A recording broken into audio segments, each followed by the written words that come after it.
नमस्कार, मी पंजाब डक. महाराष्ट्रातल्या शेतकऱ्याला एक अंदाज देणार आहे. महाराष्ट्रातल्या सर्व शेतकऱ्याला सांगू इच्छितो की शेतकऱ्यांना तुम्ही काय करा, अचानक कंप्लीट 12 दिवस पाऊस यायचा राहिलेला आहे. म्हणून तुम्ही काय करा, 7 जून पर्यंत तुम्ही तुमची शेतीची कामे करून घ्या. कारण की राज्यामध्ये मान्सूनसाठी खूप पोषक वातावरण असल्यामुळं राज्यात आता शेतीची कामे राहिलेली, ज्यांची राहिलेली तुम्ही शेतीची कामे करून घ्या. राज्यात सध्या तरी आता म्हणजे 26 मे पासून काही काही भागामध्ये विखुरलेल्या स्वरूपाचा अवकाळी पाऊस पडणार आहे.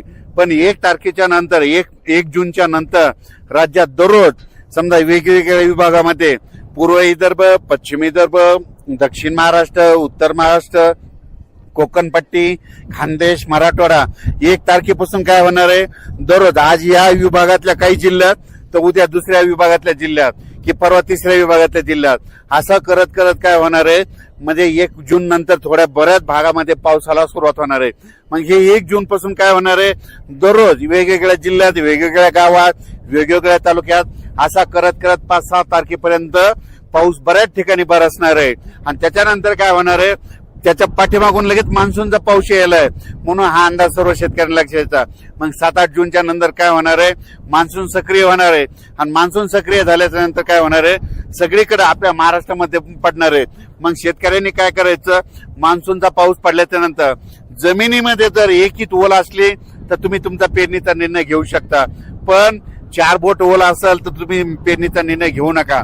कारण की 4 बोट ओल असल्याच्या नंतर ती पेरणी फेल जाते. म्हणून हे देखील सर्व शेतकऱ्यांनी लक्षात घ्यायचं. पण महाराष्ट्रातल्या शेतकऱ्यांना सांगू इच्छितो की तुम्ही काय करा, जवळजवळ अचानक कंप्लीट 12 दिवस पाऊस राहिलेला आहे.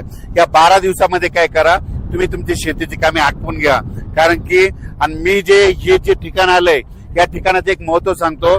हे मुक्तीनाथ ठिकाण आहे, म्हणजे काठमांडूच्या पुढचं ठिकाण आहे. आणि या ठिकाणाहून आलेलो आहे. आणि या ठिकाणी आपल्या भारताचे पंतप्रधान या ठिकाणी 2018ला देखील आले होते, 2022ला देखील आलेले होते. आणि खूप असं थंड म्हणजे थंड ठिकाण आहे, निसर्गरम्य, मुक्तीस्नान. या ठिकाणी जलकुंड देखील आहे.